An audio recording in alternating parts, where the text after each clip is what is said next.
ओम नमः सिद्धेभ्य।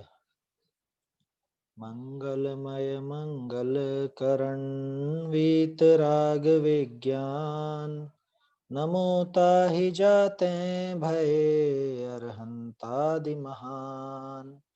करि मंगल करि होम महाग्रंथ करन को काज जाते मिले समाज सब पावे निज पद राज। मोक्ष मार्ग प्रकाशक ग्रंथराज पे अपनी चर्चा चल रही है और इसमें व्यवहाराभासी का प्रकरण है।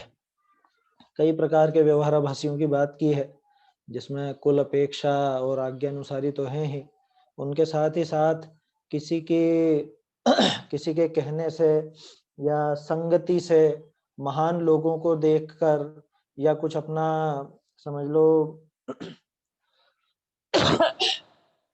कुछ देखा देखी के कारण भी बहुत से लोग जैन धर्म की उचित अनुचित क्रियाएं करने लगते हैं और खुद को धर्मात्मा समझने लगते हैं, लेकिन बिना परीक्षा के वो सब व्यर्थ है ना। बिना परीक्षा के तो वो व्यवहाराभासी ही कहलाएंगे। अब अपन जो बात करने जा रहे हैं ये है आज्ञानुसारी भी नहीं है या ये परीक्षा रहित भी नहीं है, ये तो कुछ विचित्र ही प्रकार का है। सांसारिक प्रयोजनार्थ माने इसका उद्देश्य सांसारिक प्रयोजन की पूर्ति है। अब पहले अपन ये समझ ले सांसारिक प्रयोजन माने क्या, किसको कहेंगे सांसारिक प्रयोजन। तो टोडरमल जी ने 3 तो उदाहरण दिए उसके, है ना। एक तो आजीविका के लिए, दूसरा बड़ाई के लिए, तीसरा विषय कषाय संबंधी प्रयोजन के लिए। धर्म का सेवन अगर कोई कर रहा है इन भावनाओं से, है ना, कौन कौन सी भावनाएं।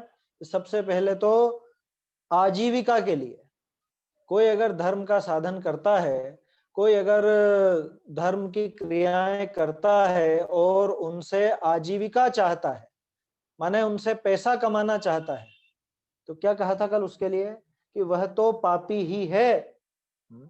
वे तो पापी ही हैं जो आजीविका का प्रयोजन विचार करके धर्म का साधन करते हैं, वो तो निश्चित रूप से पापी ही हैं। ही लगाया वहां, है ना, माने पुण्य भी नहीं है वहां। कल तक जो हमने बातें की थी कुल अपेक्षा वाले की, आज्ञानुसारी की, या फिर और जो भी थे, उनमें तो पुण्य की संभावना थी भी सही, लेकिन यहाँ तो पुण्य की भी संभावना नहीं है। क्यों? क्योंकि ये उस धर्म का साधन करके अपना लौकिक प्रयोजन, वो भी आजीविका का प्रयोजन साधना चाहता है। थोड़ी बहुत बातें हमने की थी कल कि जैसे कहीं पर 10 लक्षण में या विधान के लिए या पंच कल्याणक आदि के लिए, मतलब धार्मिक कार्य के निमित्त से जाए और वहां पर पैसों की आशा रखे, वहां पर कमाई की आशा रखे, तो वो ये सांसारिक प्रयोजनार्थ धर्म धारक व्यवहाराभासी है। मतलब धर्म को धारण किया किसके लिए? संसार ठगने के लिए निज जिन धर्म को धारण किया। ऐसी ऐसी पंक्तियां हैं। रत्नाकर 25 नाम का एक ग्रंथ है कवि रत्नाकर का, उसमें आता है ऐसा, संसार ठगने के लिए मम जीभ पर विद्या बसी, अथवा संसार ठगने के लिए वैराग्य को धारण किया, झगड़ा कराने के लिए मम जीभ पर विद्या बसी। इस तरह की पंक्तियां हैं कुछ उसमें। रत्नाकर 25 बहुत अच्छे छंद है, बहुत सुंदर छंद है ना। वो एक तरह से वो भी आलोचना है अपनी स्वयं की कि हम ये सारे काम क्यों कर रहे हैं। एक बार अपनी गिरेबान में झांक कर देखना चाहिए, अपना अंतरंग टटोलना चाहिए कि कहीं हमारा अभिप्राय ऐसा सांसारिक तो नहीं है, कहीं हमारा अभिप्राय ऐसा खोटा तो नहीं है। मतलब बहुत गंभीरता से विचारने लायक है। धर्म का कार्य करके और रुपए पैसे की आशा रखूं मैं, तो समझ लेना निर्माल्य खाना है, निर्माल्य का सेवन है वो। अगर मैं धार्मिक कार्य करके या धर्म की कुछ भी, मान लो प्रभावना का कार्य, क्योंकि ज्यादातर यही नजर आता, प्रभावना के काम में ही नजर आता रुपया पैसा ज्यादातर। सामने वाले से आशा रखूं कि वो मुझे दे, मांगू तो नहीं, लेकिन ये आशा रखूं कि इतना दे, या दे कुछ भी दे तो सही, तो ये आजीविका है। कह रहे साहब तो क्या करें, नौकरी छोड़ करके वहां पे जाते हैं तो नौकरी छोड़ के गए, उतने दिन के हमारे पैसे तनख्वाह कटी, तो उतना तो मिलना चाहिए ना। तुमसे किसने कहा कि तुम जाओ नौकरी छोड़ के? तुमने धर्म क्या किया मुझे ये बताओ। अगर तुम उसमें भी नौकरी जैसे ही वहां पे व्यापार मतलब अपनी आजीविका चलाना चाहते हो, तो उसमें धर्म की भावना क्या आई? बहुत से लोग मेरी बातों से सहमत नहीं होंगे, मैं जानता हूं, क्योंकि ये बीमारी बहुत ज्यादा फैल चुकी है। क्या करें, बहुत से लोगों को ये समस्या होगी। लेकिन वास्तविकता विचार करना कि आपने प्रभावना किस काम की प्रभावना तो उसका नाम है कि पहले तो आत्मा प्रभाव नियम, और उसी के हिसाब से फिर अपने को अच्छा लगा तो मैं दूसरे से, जैसे मुझे मोक्षमा प्रकाशक बहुत रुचता है, तो मैं आपसे मोक्षमा प्रकाशक की बात कर रहा हूं। अब इसमें मैं ये सोचूं कि नहीं नहीं मैं मोक्षमा प्रकाशक पढ़ाकर कुछ पैसा कमाना चाहूं, तो फिर किस बात का अच्छा लगा? फिर किस बात का अच्छा लगा? किस बात की प्रभावना है? तो प्रभावना में आजीविका नहीं देखी जाती। जो आजीविका देखता है वो 100% प्रभावना नहीं कर सकता, बिल्कुल नहीं कर सकता। 100% नहीं कर सकता माने बिल्कुल भी नहीं कर सकता, ऐसा कहना चाह रहा हूं। यूं मत समझना 90% तो कर लेगा, माने सर्वथा वो प्रभावना नहीं कर रहा है। जो आजीविका का विचार करता है प्रभावना के नाम पर, मैं कुछ समझ लो धर्म की कक्षाएं लूं, और किस हिसाब से लूं कि साहब 1 घंटा पढ़ाऊंगा डेली और इतने रुपए लूंगा।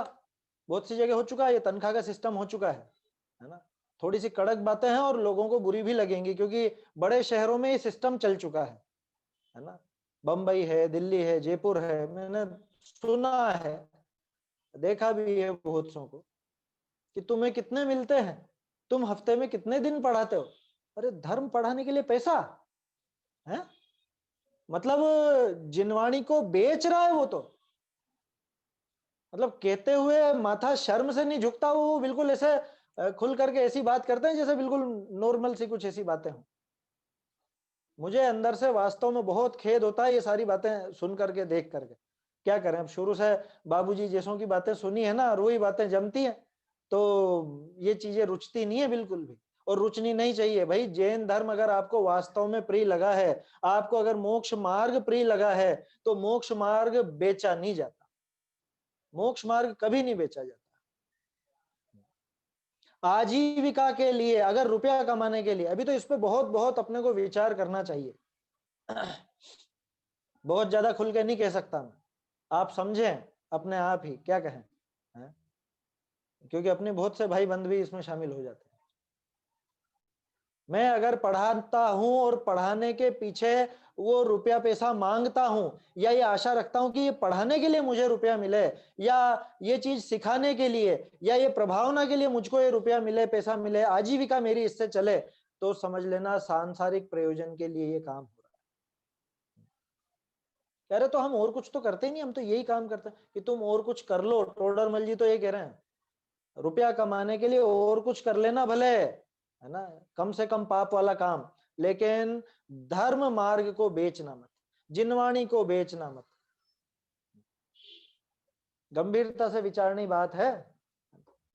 जो हमारे कोई शास्त्री भाई भी सुन रहे हों, तो वो भी इन चीजों का ध्यान रखें कि कभी भी अपन बाहर जाएं, शास्त्र स्वाध्याय करते हों, कराते हों, पूजन विधान आदि कराते हों, उसमें रंच मात्र भी पैसे की लालसा न रखें, आजीविका की लालसा न रखें। कि सामने वाला अपने आप दे तो, कि तुम्हारा मन क्या गवाही देता है वो बताओ। सामने वाला दे तो, सामने वाले को तो बहुमान आएगा तो वो तो करेगा, लेकिन हमारा क्या कर्तव्य है? भागचंद जी का उदाहरण कल दिया था मैंने, हमें याद रखना चाहिए। भागचंद जी, जबकि वो तो लौकिक सहायता लौकिक दृष्टि से ही की गई थी, लेकिन तो भी इतने स्वाभिमानी हैं, वो सारा का सारा वापस लौटा गए, सब लौटा गए। ये हमको विचार रखना चाहिए। देखिए आजीविका के अर्थ, दूसरा सांसारिक प्रयोजन में अकेला आजीविका नहीं है। मैं पैसे तो नहीं चाहता, लेकिन मैं क्या चाहता हूं कि लोग मेरी वाहवाही करें, बड़ाई बड़ाई करें, लोग मुझे अच्छा कहें, मेरी प्रशंसा करें। अरे वो आजकल तो सोशल मीडिया का जमाना है ना, इतने लोग लाइक करें हैं, और इतने लोग वो शेयर करें, और इतने लोग, कितने व्यू हैं, व्यूअर कितने हैं मेरे, होता है ना, यूट्यूब चैनल चल रहा है तो मेरा, अरे तुम्हारे बस 200 ही है, हमारे तो 500 है, हमारे तो 1000 है, हमारे तो 5000 है। अरे भैया क्या क्या गिनती कर रहे हो, इससे इससे धर्म का पैमाना है? ये जो नाचने कूदने वाले होते हैं ना, इनके लाखों करोड़ों व्यूअर होते हैं। आया समझ में? तो घमंड किस बात का करना है?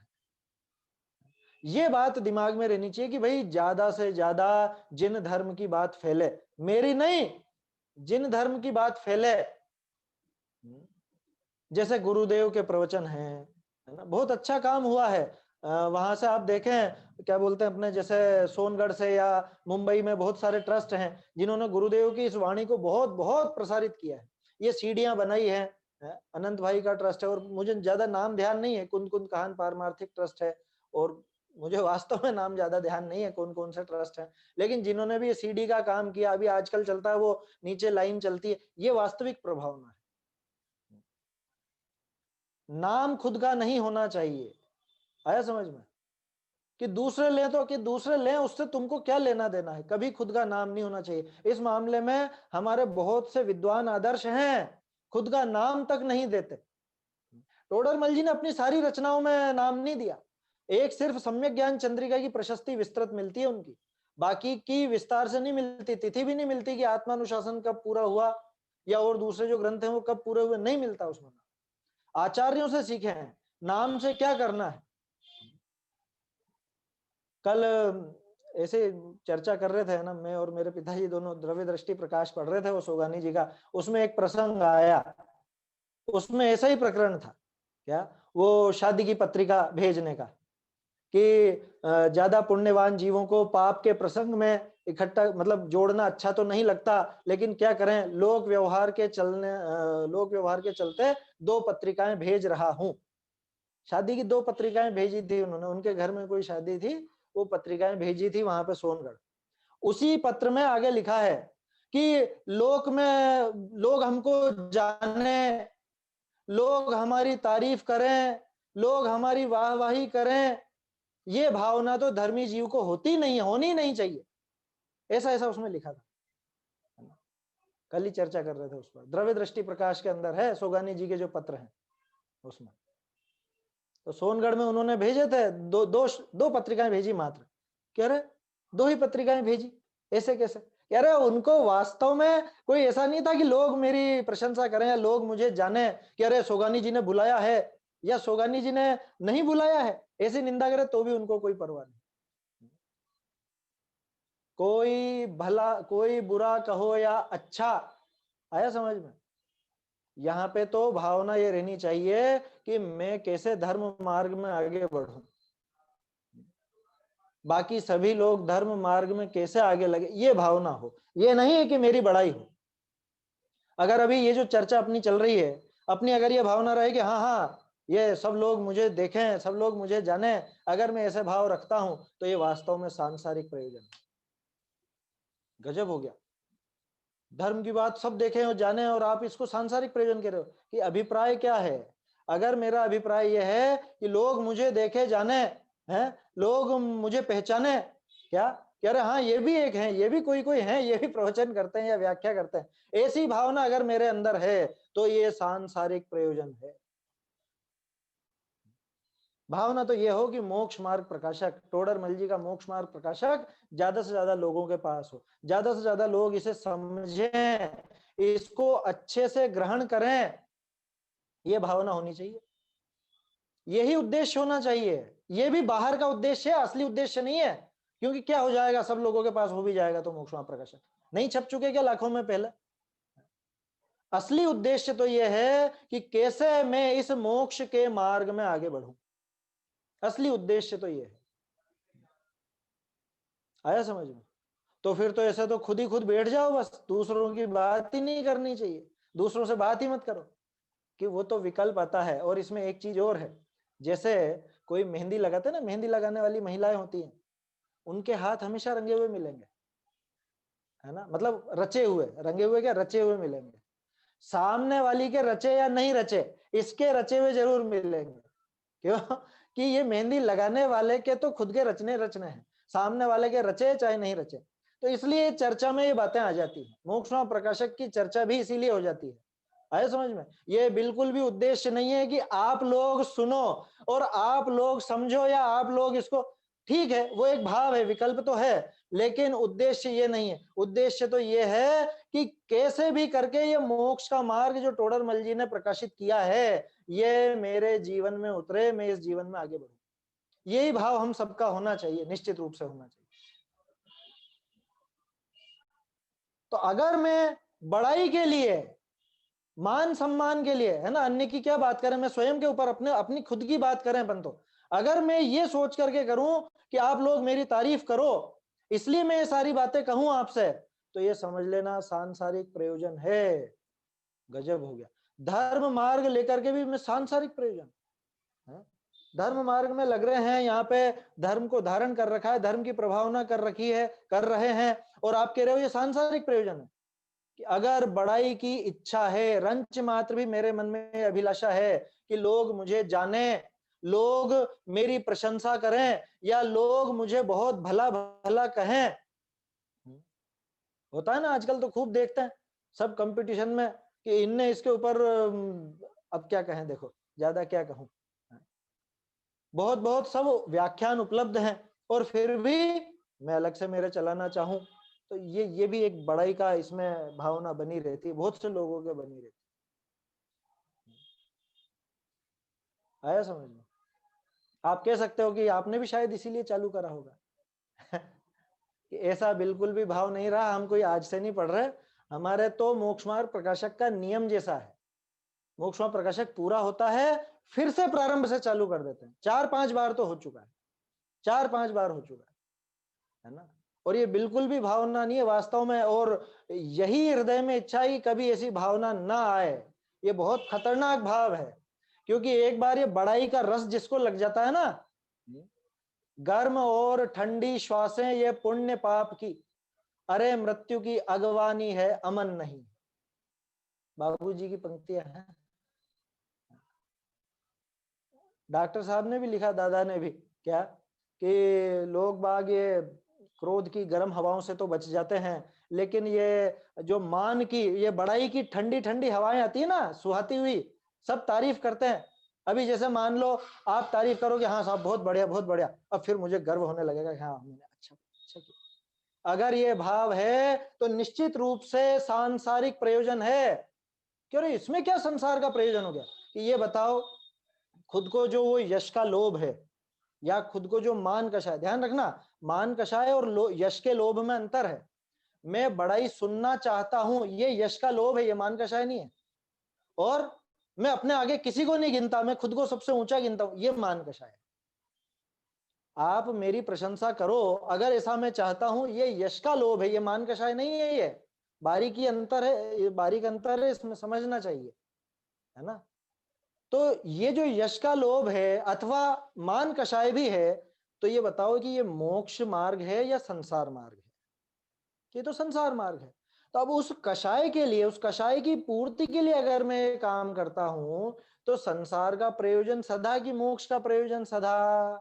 कि संसार का प्रयोजन सदा। तो यही तो लिख रहे हैं थोड़ा, सांसारिक प्रयोजनार्थ, संसार के प्रयोजन के लिए है, सिर्फ आजीविका रुपया पैसा नहीं, मान बढ़ाई के लिए, मेरी प्रशंसा हो इसलिए। क्या करते हैं वहां पे 10 लक्षण में, क्या करते हैं हम 10 लक्षण में? सब नए नए कपड़े आभूषण वगैरह सब पहन के जाते हैं ना। अन्य त्योहारों पर भी जाते हैं, अन्य जो पर्व है उन पर भी जाते हैं। क्यों जाते हैं? क्या है भावना बताओ? उससे तो कोई धर्म सधने वाला नहीं है। सधता है क्या धर्म उससे? उससे बिल्कुल नहीं सधता धर्म। लेकिन भावना क्या है? लोग हमको देख के, अरे हाँ इसके पास भी कुछ, क्या शानदार कपड़े हैं, क्या शानदार आभूषण हैं, ऐसी ऐसी तारीफ करें।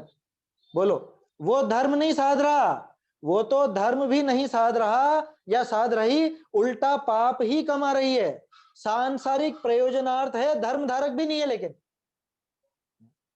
संसार का ही प्रयोजन सत्ता है। भाई विचार करना, धर्म का धारण किस लिए करना है? खुद के कल्याण के लिए करना है या लोक दिखावे के लिए करना है? संसार बढ़ाने के लिए धर्म धारण करना है या मोक्ष के लिए करना है? धर्म की तो ये शर्त है, धर्म तो ये कहता है कि मैं तुझको दुख के स्थान से उठाकर उत्तम स्थान में, सुख के स्थान में धर दूंगा। रत्नकरण जी में कहा ना, यो धरत्युत्तमे सुखे संसार दुखता सत्वान यो धरत्युत्तमे सुखे। संसार के दुखों से छुड़ाकर जो उत्तम सुख में धर दे, उसका नाम धर्म है। तो जब उसका नाम धर्म है और हम उस धर्म को धारण करके संसार का ही प्रयोजन साधना चाहें, तो ये कितनी बड़ी मूर्खता होगी, सोचिए तो सही। ऐसे भजनों में है बहुत सारे, क्या काग उड़ावन, मतलब कौवा उड़ाने के लिए वो मणि फेंक देता है, हीरा फेंक देता है, या समझ लो वो धागे के लिए मोतियों की माला तोड़ देता है। ऐसे भजनों में है, मुझे पंक्तियां याद नहीं आ रही हैं, लेकिन भूधर दास जी, दयानंद राय जी, इन सबके पद आप पढ़ा कीजिए, उनमें बहुत सारी ऐसी बातें मिलेंगी, उनमें है ये सब। तो ऐसा काम नहीं करना, जरा से यश के लोभ के लिए, बड़ाई के लिए, मान के पोषण के लिए, इसके लिए धर्म धारण नहीं करना चाहिए। ज्यादा तो क्या विस्तार करें, अपने अपनी भावना का विचार करना चाहिए कि हमने धर्म क्यों धारण कर रखा है।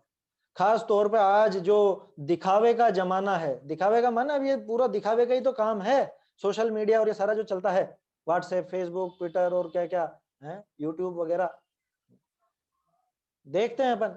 जैसे कल भी मैंने बात की थी शायद, कल या परसों का, वो विधान की, आजकल जैसे अपना ऑनलाइन विधान चलता है, अब उसमें सब सज धज करके बैठते हैं, तैयार होकर के बैठते हैं, अब बैठे हुए हैं इधर उधर ऐसे ही बैठे हुए हैं, जैसे ही उनका हाईलाइट होता है वो फटाफट एकदम अलर्ट हो जाते हैं, ताली बजाने लग जाते हैं या नाचने गाने लग जाते हैं।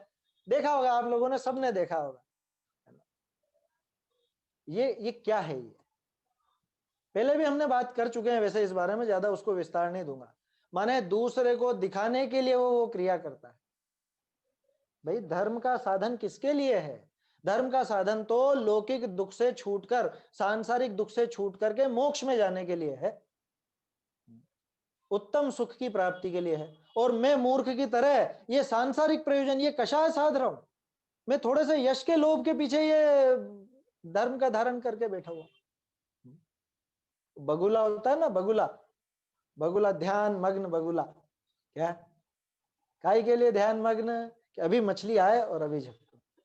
बस ऐसे ही ये धर्म धारक काय के लिए? कषायों की पूर्ति के लिए। कितना खतरनाक काम है, विचार कीजिए। आजीविका के अर्थ, बड़ाई के अर्थ, वह कुछ विषय कषाय संबंधी प्रयोजन विचार कर। हालांकि विषय कषाय का प्रयोजन जैन मत में तो, जैन धर्म में तो कम ही पुष्ट होता है, क्योंकि अपने यहाँ पे एकाएक खान पान और इसकी चीजें नहीं है, लेकिन फिर भी आजकल बहुत हो गई है। जैसे कुछ दिनों पहले हमने चर्चा की थी शायद छठे अधिकार या पांचवें अधिकार के संबंध में भी, और उसके पहले कर चुके हैं वो पर्वों के संबंधी विपरीतताएं जो चलती हैं, उस संबंध में काफी कुछ बोला है पहले भी। क्या रोट तीज, वो धासन चौथ और वो गटका तेरस, ये सब क्या है? कि ये सब धर्म पर्व है साहब, धर्म पर्व, जैन धर्म के पर्व खाने पीने के। और क्या सोचते हैं कि हमने धर्म किया, ये धर्म को धारण किया। कैसे धारण किया? कह रहे अच्छा अच्छा खाने को मिलेगा। एक व्यक्ति का तो ऐसे ही सुनने को आया, सुनने को क्या आया, खुद ही बोल रहे थे, है ना।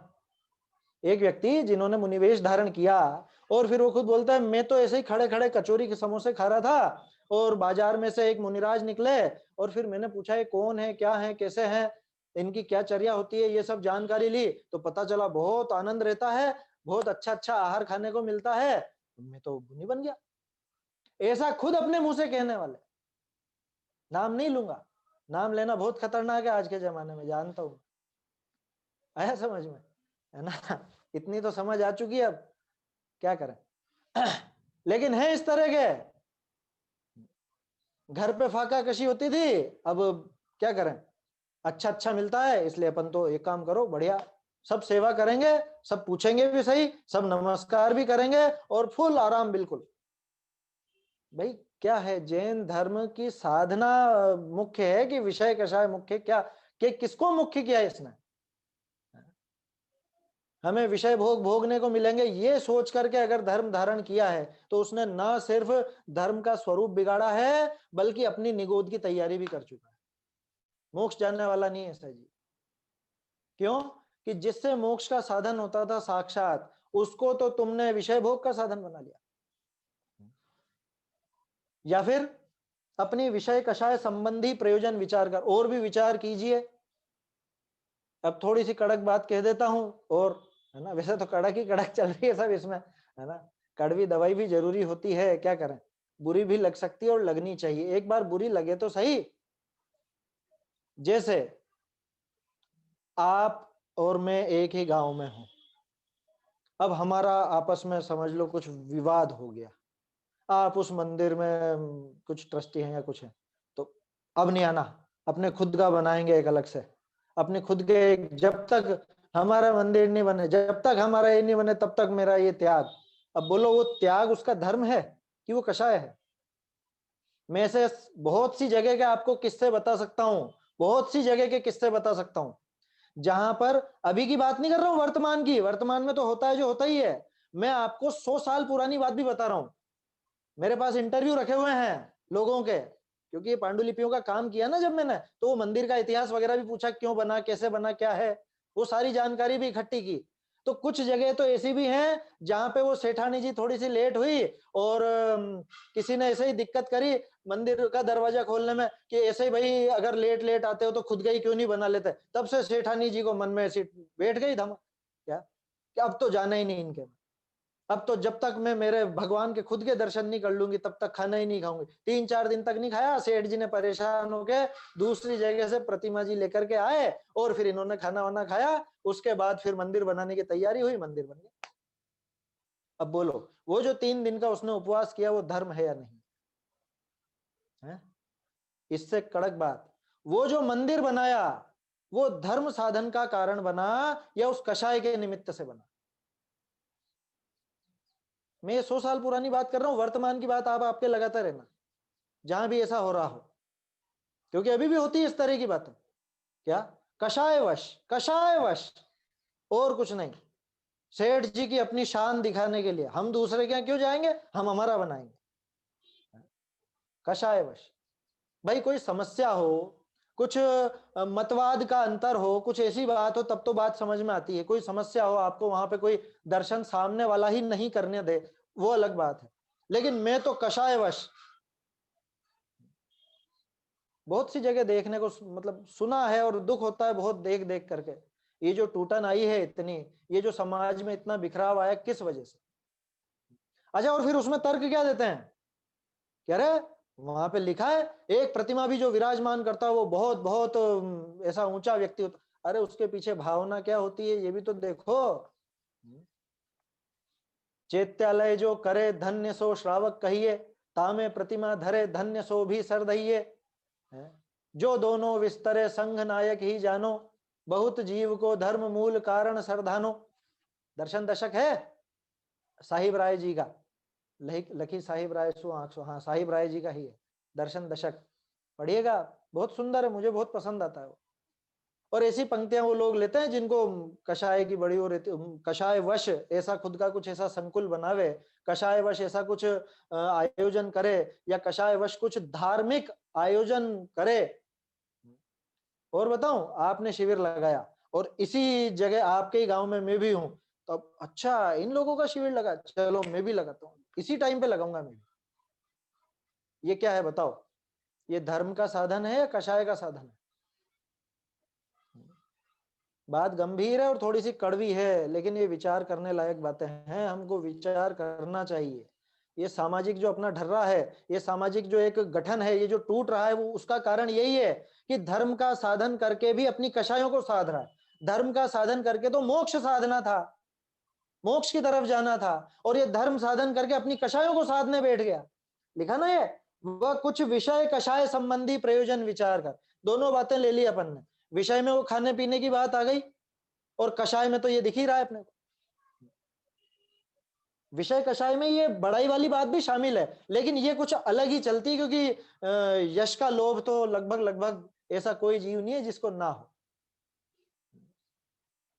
धर्म साधकर अगर मैं रुपया पैसा कमाना चाहता हूं, धर्म साधकर अगर मैं मेरी बड़ाई करवाना चाहता हूं, धर्म साधकर अगर मैं कुछ 5 इंद्रिय के विषय भोग भोगना चाहता हूं, धर्म साधकर अगर मैं मेरी कषाय की पूर्ति करता हूं तो ये सांसारिक प्रयोजन है, ये मोक्ष का प्रयोजन तो बिल्कुल भी नहीं, ये सांसारिक प्रयोजन है। और सांसारिक प्रयोजनार्थ धर्म धारक व्यवहार भाषी 100% पापी है, पापी, इसमें पुण्य का लेश भी नहीं। माने इतनी वो धार्मिक क्रिया करके भी, धर्म का नाम लेकर भी, धर्म का साधन करके भी क्या कमाया? पाप कमाया। बोलो, जो धर्म संसार दुखों से छुड़ा के उत्तम सुख में धरने वाला था।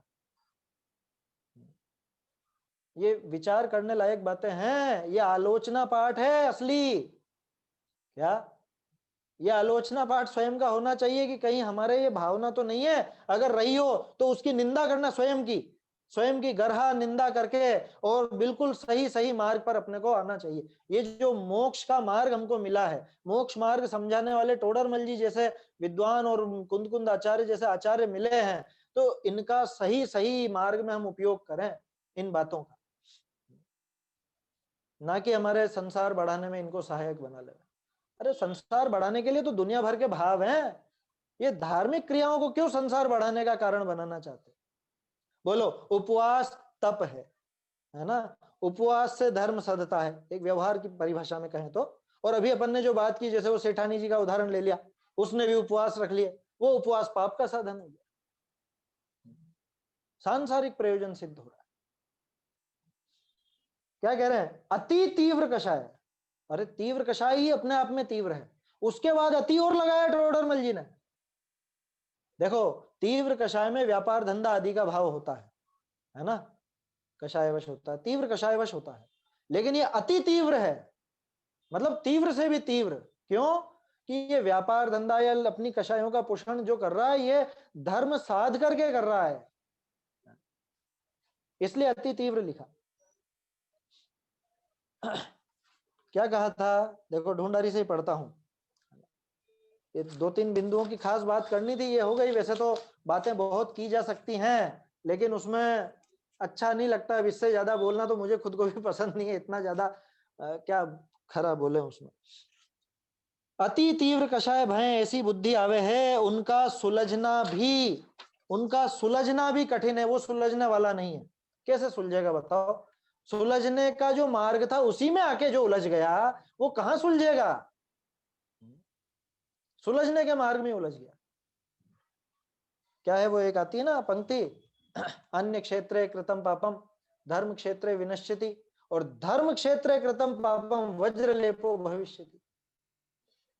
ये दुनिया भर के पाप यहां आकर के धुलते थे, और यहां आकर के पाप कमा रहा है, तो इसके पाप कहां से धुल जाएंगे बताओ?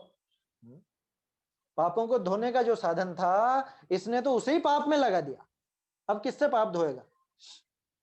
जैन धर्म तो संसार का नाश के अर्थ से ये है, ता करी जो सांसारिक प्रयोजन साध्या चाहे सो बड़ा अन्याय करे। ताते ते तो मिथ्या दृष्टि है ही, इसलिए वो तो मिथ्या दृष्टि है, 100% मिथ्या दृष्टि, और ना सिर्फ मिथ्या दृष्टि बल्कि पापी मिथ्या दृष्टि। इसके पहले जिनकी बात करी थी वो तो कदाचित पुण्य वाले भी हो सकते थे, मिथ्या दृष्टि तो थे लेकिन पुण्यवान भी हो सकते थे, कुल अपेक्षा या जो दूसरा था आज्ञानुसारी। लेकिन ये तो महा खतरनाक है, ये तो पापी मिथ्या दृष्टि है। यहां को कहे, अब देखो तर्क उसका, 1 मिनट, इसमें हाँ एक नोट था, 185 पेज पर भी इससे संबंधित कुछ बात है, 185 पर।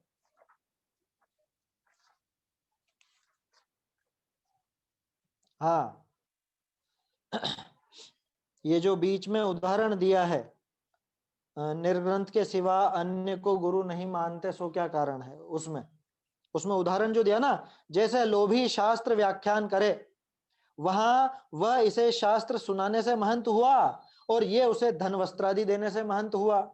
यद्यपि बाह्य में शास्त्र सुनाने वाला महंत रहता है, तथापि अंतरंग में लोभी होता है, सो दातार को ऊंचा माने और दातार लोभी को नीचा माने, इसलिए सर्वथा महंतता नहीं हुई। लो, धर्म का प्रयोजन साध के भी यहाँ महंतपना यानी महानता नहीं होती। क्यों नहीं होती? क्योंकि मन में जो लोभ पड़ा है, जैसे मान लो मैं आया आपके यहाँ, है ना, आपको कुछ कोई आयोजन में आया और मैंने व्याख्यान वगैरह किए या कुछ भी किए, विधान कराया या और जो कुछ भी, अब उसमें मैं आपसे पैसे वगैरह की आस रखता हूँ या पहले से तय करके आता हूँ। जैसे कल भी हमने बात की थी, बहुत से लोगों की तो रेट फिक्स होती है, तो अब तय करके आता हूँ, तो भले ही गादी पे मैं बैठूंगा, गादी के ऊपर मैं बैठूंगा, व्याख्यान मैं दूंगा और आप सुनोगे, ताली भी बजाओगे, लेकिन आपके मन में क्या रही, अरे पैसे लेता है, पैसे दिए इसको, पैसे दिए जब तो आया, तो आपके मन में उसके प्रति कहीं ना कहीं हीन भाव आएगा ही आएगा।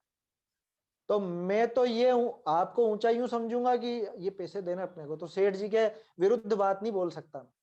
जो सेठ जी या सेठानी जी मुझे पैसे दे रही हैं, उनके विरुद्ध कैसे बोलूंगा बताओ? अगर वो कुछ गलत क्रिया भी कर रहे होंगे तो मैं नहीं टोक सकता, क्योंकि मेरी तो आजीविका चल रही है उनसे, मैं नहीं टोकूंगा। गुरुदेव की याद आती है, गुरुदेव बोलते थे ए सेठ, कोई अपमान नहीं करते थे वो, लेकिन उनके हृदय में कोई रुपए पैसे की जरा भी महत्ता नहीं थी।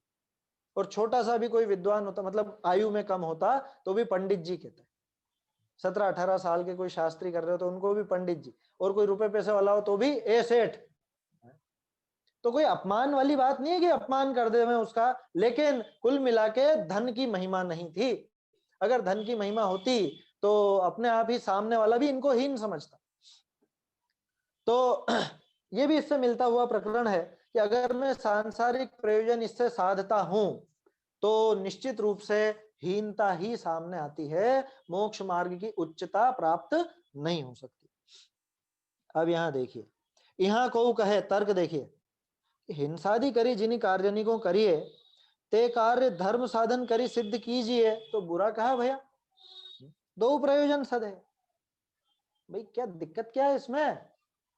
हम अगर दुकान खोलकर, हेलो हाँ हेलो, जयपुर वालों फोन लगाया था भैया, इसकी को बड़ा करवा दो, आधी की चीज ऐसे आ जाएगी। ये किसका ऑडियो चालू है भाई पीछे से? मुझे लगा प्रश्न किसी का। सुनील जी भाई साहब थे।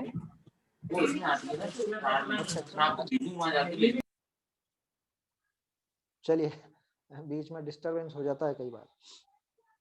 क्या कह रहे हैं, यहाँ कोई कहता है कि हिंसादि करी जिन कार्य को करिए ते कार्य धर्म साधन करी सिद्ध कीजिए तो बुरा कहा भैया, दो कार्य सिद्ध भय।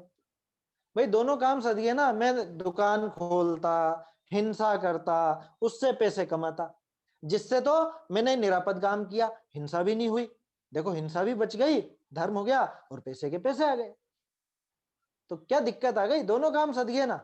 सुनने में तर्क बहुत अच्छा लगता है। भाई व्यापार करेंगे तो हिंसा होगी कि नहीं होगी? आरंभ भी हिंसा तो होगी ना। कुछ भी व्यापार करेंगे तो आरंभ, परिग्रह, हिंसा, ये सारी चीजें होंगी। और यहाँ पे हमने व्यापार वगैरह सब बंद कर दिया और हम तो धार्मिक क्रिया करके और उसके बदले पैसे लेने लग गए। तो इधर धर्म का धर्म भी सद गया, रुपए के रुपए भी आ गए, दोनों काम हो गए। कितनी अच्छी बात है। क्या कह रहे हैं टोडरमल जी? ताकों कहिए है पाप कार्य धर्म कार्य का एक साधन किए पाप ही होए। क्या मतलब? कि तूने एक ही साधन से दोनों काम साधना चाहा, पाप कार्य का भी वही साधन और धर्म कार्य का भी वही साधन। छोटा सा उदाहरण है, जिस थाली में आप खाते हो उसी थाली से आप पूजन कर लो। भाई अलग से थाली लाओगे, है ना, बात समझ में आ गई मेरी? जिस थाली में खाते हो वही थाली लेकर के पूजन करने चल जाओ ना, क्या दिक्कत है? कि दोनों का एक साधन नहीं हो सकता है? कह रहे हिंसा बच रही है, एक थाली अलग से खरीदोगे, हैं, उसमें भी वो भी परिग्रह बढ़ेगा और थाली के बनने में भी हिंसा हुई है। आया समझ में? तो फिर एक ही थाली से खाना भी उसी में खा लो और पूजा भी उसी में कर लो। करते हैं क्या ऐसा? नहीं कर सकते। क्यों नहीं कर सकते?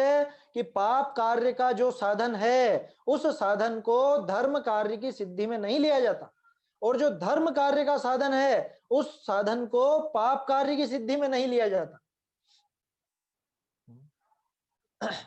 अच्छा, इसको और थोड़ा सा स्पष्ट कर देते हैं। एक ग्लास पानी है मेरे पास, है ना, अब हाथ पैर भी उसी से धोता हूं और पीने के लिए भी वही पानी है, तो हाथ पैर धो लूं और बाद में उसी को इकट्ठा करके पी सकता हूं क्या? उदाहरण समझ में आ गया ना? मतलब जिस काम से, जिस साधन से हमने खोटा काम किया है, जो पाप का कार्य है, उससे धर्म का कार्य कैसे सधेगा, कैसे साधेंगे? कि साध तो लिया, कि साधोगे तो पाप ही होगा, है ना? उसी पानी को, मतलब जो हाथ पैर धोने में है या नहाने में जो काम में लिया, उसी को आप पीने में काम में ले लोगे तो बीमार ही होगे। ठीक उसी तरह से पाप कार्य और धर्म कार्य का एक साधन करने पर तो पाप ही हो। अब देखो बहुत बढ़िया उदाहरण, जैसे कहूं धर्म का साधन चैत्यालय बनाए, किसी को स्त्री सेवन आदि पाप का भी साधन करे तो पापी ही होई। यहाँ कुछ सुधार है शायद, 219:8, हाँ, तो पाप ही होगा लिखा हुआ है, पापी ही होगा है वो, पापी ही होगा, है ना? पाप ही होगा नहीं है, पापी ही होगा है वो। क्या कह रहे हैं? जैसे को धर्म का साधन चैत्यालय बनाए, किसी को स्त्री सेवन आदि पाप का भी साधन करे तो पापी ही होई। हिंसादिक करी, भोगादिक के अर्थ जुदा मंदिर बनावे तो बनाओ, परंतु चैत्यालय विषय भोगादिक करना युक्त नहीं। तैसे धर्म का साधन पूजा शास्त्र आदि कार्य है, तिन्ही को आजीविका आदि पाप का भी साधन करे तो पापी ही होई। हिंसादि करी, आजीविकादि के अर्थ व्यापार आदि करे तो करो, परंतु पूजादि कार्य ने विषय तो आजीविका आदि का प्रयोजन विचारना युक्त नहीं। कितना बढ़िया पैराग्राफ है और बहुत काम का पैराग्राफ है ये, एक दिशा निर्देश है हम लोगों के लिए। क्या कह रहे हैं? देखो यहाँ एक विशेष बात और है, ये एक और यहाँ पे टोडरमल जी ने हमको समझाया मंदिर शब्द का अर्थ क्या है। मंदिर माने क्या? मंदिर का अर्थ होता है मकान। जिनालय के लिए तो चैत्यालय शब्द का प्रयोग किया है यहाँ टोडरमल जी ने। देखो आप दोनों में अंतर, आपने थिएटरों के नाम सुने होंगे, मराठा मंदिर और जयपुर में राज मंदिर और पता नहीं कौन कौन से मंदिर, वहां क्या कौन सी प्रतिमाएं है, कौन सा क्या मंदिर है, कि वहां तो फिल्में लगती हैं। तो मंदिर का अर्थ, शब्दार्थ जो है प्रैक्टिकली वो होता है मकान। अब आज के जमाने में प्रचलन में ये आ गया कि मंदिर माने तो जिनालय, अपने तो चैत्यालय शब्द प्रसिद्ध है। अच्छा अब बात चली है तो थोड़ी सी कर ही लेते हैं। बहुत से लोगों को दिमाग में ऐसा रहता है कि चैत्यालय और मंदिर अलग अलग चीज है। क्या मतलब? कि मंदिर तो जो बड़ा होता है ना उसको कहते हैं, चैत्यालय छोटा होता है उसको कहते हैं। इसमें एक और परिभाषा निकाल के लाए बुद्धिमान लोग, क्या कि जिसका शिखर हो, शिखरबद्ध हो वो तो है मंदिर, और जिसका शिखर नहीं हो वो है चैत्यालय। अरे कहां पढ़ लिया आपने ऐसी परिभाषाएं? ये बताओ अकृत्रिम चैत्यालय होते हैं कितने बड़े होते हैं, पता है आपको? अकृत्रिम चैत्यालय कितना बड़ा होता है? 108 प्रतिमाएं एक चैत्यालय में होती हैं। 108 प्रतिमाएं कितनी बड़ी? 500 धनुष की एक प्रतिमा, 500 धनुष की एक प्रतिमा। और एक जगह पे एक ही प्रतिमा होती है, अपने जैसे नहीं कि एक ही वेदी में बहुत सारी हो। एक हॉल में जो समझ लो जो प्रांगण है उसमें एक ही प्रतिमा, ऐसे 108 प्रांगण उसमें होते हैं, 108 प्रतिमाएं होती हैं। अब 500 धनुष, 500 धनुष कितना होता है? एक धनुष लगभग 6 फुट का भी मानोगे, लगभग बता रहा हूं, लगभग 6 फुट का, 4 हाथ, एक हाथ लगभग 1.5 हाथ का, है ना, 1.5 फुट का, सॉरी, तो 4 हाथ का एक धनुष माने लगभग 6 फुट, लगभग। तो 500 धनुष का मतलब हो गया 3000 फुट, सोचो आप। और 3000 फुट की एक प्रतिमा, खड्गासन नहीं, पद्मासन। खड्गासन और पद्मासन में क्या अंतर है? पद्मासन बड़ी होती है, खड्गासन छोटी होती है। क्यों? कि पद्मासन आपने जो 3000 फुट है तो वो चौड़ाई भी 3000 फुट है। आया समझ में? 3000 फुट का मतलब समझे? 3000 फुट हो गया लगभग 1 किलोमीटर, लगभग पौन से 1 किलोमीटर के बीच में, इतना मान लेना, है ना। पौन किलोमीटर से 1 किलोमीटर के बीच में इतनी तो लंबी और इतनी ऊंची प्रतिमा। अब इतनी लंबी चौड़ी प्रतिमा जहां पर रहेगी, है ना, जिनेंद्र प्रतिमा, वो जगह क्या बस उतनी रहेगी क्या? जो जिनालय के निर्माण की विधि है उसके हिसाब से तो जितनी प्रतिमा है उससे 3-4 गुना ऊंचा उसकी हाइट होती है, उससे 3-4 गुना चौड़ाई होती है, लंबाई होती है। तब जाके वो बनता है। अरे अपने खुद के जो मंदिर हैं आजकल, जिनालय हैं, उनमें देखो ना आप, प्रतिमा का कितना आकार है और छत कितनी ऊंची है या लंबाई चौड़ाई कितनी है, उसके हिसाब से अंदाजा लगाओ। 108 प्रतिमाएं जहां पर हों ऐसी, 3-3 हजार फीट की हैं, या 1-1 किलोमीटर की समझ लो आप, तो कितनी हो गई सोचो आप। 108 प्रतिमाएं माने लगभग 108 किलोमीटर का एरिया, ये तो सिर्फ प्रतिमाओं का। इसके अलावा खाली जगह कितना बड़ा हो जाएगा। बंबई अपने यहाँ का सबसे बड़ा शहर है ना, मुंबई। मुंबई भी कहीं नहीं लगे एक अकृत्रिम चैत्यालय के आगे। आप कल्पना कीजिए, उसको कहते हैं चैत्यालय। अब बोलो कहां गई आपकी परिभाषा, छोटा सो चैत्यालय और बड़ा सो मंदिर और शिखरबद्ध, ये कहीं पे भी नहीं है ऐसी परिभाषा, ना पुराणों में ना सिद्धांत में। अपने यहाँ पे तो जिनालय कहा जाता है, चैत्यालय कहा जाता है, चैत्य ग्रह कहा जाता है, जिन ग्रह कहा जाता है, ऐसे ऐसे शब्द मिलते हैं। मंदिर शब्द तो अब चलने लगा है 50-100 साल में, और मंदिर भी अब चलने लगा है। इसके पहले जिन मंदिर चला करता था। आया समझ में? जैसे जिन ग्रह, ग्रह माने घर, जिन ग्रह माने जिनेंद्र भगवान का घर, माने जिनालय, माने चैत्यालय। अब जिन मंदिर में से भी जिन शब्द हट गया, कोरा मंदिर रह गया। या बहुत सी जगह अलग अलग मंदिर हो आसपास तो कहते हैं जैन मंदिर कौन सा है, तब जाके नाम लेते हैं। इसलिए अगर किसी के दिमाग में ऐसा हो कि मंदिर तो बड़ा और चैत्यालय छोटा, ऐसा बिल्कुल भी नहीं है। इस उदाहरण से ही आप समझ लेना यहाँ जो दिया है। यूं कहते हैं ना कि चैत्यालय में तो 11 या 9 इंच से ज्यादा प्रतिमा नहीं होनी चाहिए चैत्यालय में। ऐसा कोई नियम नहीं है, कोई नियम नहीं है। बता तो दिया मैंने अभी आपको, अकृत्रिम चैत्यालय में हाँ। कितनी बड़ी प्रतिमा हाँ, भाई, पर आजकल 108 अपन लौकिक में प्रतिमाएं। हाँ, ये फालतू की बातें हैं, ये सब चलाई हुई बातें, पता नहीं कैसे चल पड़ी, लेकिन इनका कोई शास्त्राधार नहीं है, कोई शास्त्राधार नहीं है। आपको कहीं शास्त्र में देखने को मिले तो मुझे बताना, मैंने तो कहीं नहीं देखा। चैत्यालय मैंने बता तो दिया, इससे बड़ा तर्क क्या दूं। अकृत्रिम चैत्यालय ही तो कहते हो ना आप, और अकृत्रिम चैत्यालयों का ही नाम है। और एक और बात, जितने भी अपने आचार्यों के ग्रंथ हैं उसमें आपको मंदिर शब्द नहीं मिलेगा, जिनालय मिलेगा, चैत्यालय मिलेगा, चैत्य ग्रह मिलेगा, ये नाम मिलेंगे। आया समझ में? जिन मंदिर मिल सकता है, जिन मंदिर मिल सकता है, अकेला जैसा आजकल अपन मंदिर कहते हैं उस तरह से तो नहीं मिलेगा, और वो भी बहुत कम मिलेगा जिन मंदिर भी। चैत्य ग्रह, चैत्य प्रासाद, चैत्यालय, जिनालय, जिन ग्रह, ऐसे ऐसे शब्द प्रचलन में थे। चलिए समय तो हो गया है ना अभी। आते हैं। प्रश्न है क्या किसी को? चलिए, तो बात तो कहां से उठी थी, ये चैत्यालय की बात इसमें उदाहरण में थी। कोई धर्म का साधन चैत्यालय बनाए और उसी को स्त्री सेवन आदि पापों का भी साधन करे तो पापी ही होगा।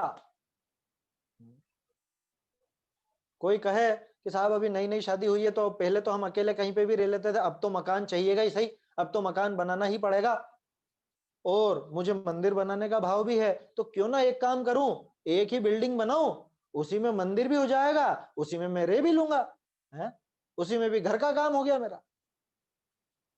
उसी बिल्डिंग को माने उसी जगह को मैं मंदिर का भी काम में लूं और उसी जगह को घर के रूप में भी काम में लूं, वहीं पे खाना पीना और वो सब भी हो रहा है, और ये सब जो भी घर गृहस्थी के कार्य हैं वो सब हो रहे हैं, तो क्या होगा कि पापी ही होगा। आया समझ में? इसीलिए जहां भी मान लो जिन लोगों के घरों में मंदिर भी हैं, है ना, चैत्यालय हैं, तो उनकी दीवार वगैरह सब अलग ही रखी जाती थी। उसका प्रयोजन यही था कि वो एक नहीं होना चाहिए, उससे भिन्न होना चाहिए, जो भी और उसके विधान है वो सब देखने चाहिए। कायदे से तो पूरी दीवारें अलग अलग होनी चाहिए, दीवार अड़ी हुई भी नहीं होती, उससे छूती हुई भी नहीं होती है कि ये आपके जैसे ये दीवार है, मेरे पीछे दीवार है, अब इसी दीवार के अड़वा मंदिर हो, ये ऐसा कभी नहीं होता। है ना? समय तो हो गया, देखिए ये उदाहरण अपन कल ही देखेंगे, लेकिन ये तर्क विचारणीय है। सामने वाले ने जो प्रश्न किया है कि दिक्कत क्या है साहब, तो 2-3 उदाहरण अपन ने देख लिए, टोडरमल जी ने तो दिया ही है, ये चैत्यालय का उदाहरण, उसके अलावा वो पानी का उदाहरण अपन ने ले लिया, पूजन की थाली का ले लिया। इससे हमको समझ जाना चाहिए कि दो चीजों का एक साधन नहीं होता। और एक और बात बाबूजी कहा करते थे, पवित्र साध्य की सिद्धि के लिए साधन भी पवित्र ही चाहिए। अपवित्र साधनों से पवित्र साध्य की सिद्धि नहीं होती। अगर आपका साध्य पवित्र है तो आपके साधन भी पवित्र ही होने चाहिए, है ना। क्या इसमें और कहना चाह रहे हैं टोडरमल जी? कल इसके बारे में अपन चर्चा करेंगे, है ना, अभी तो समय हो गया है।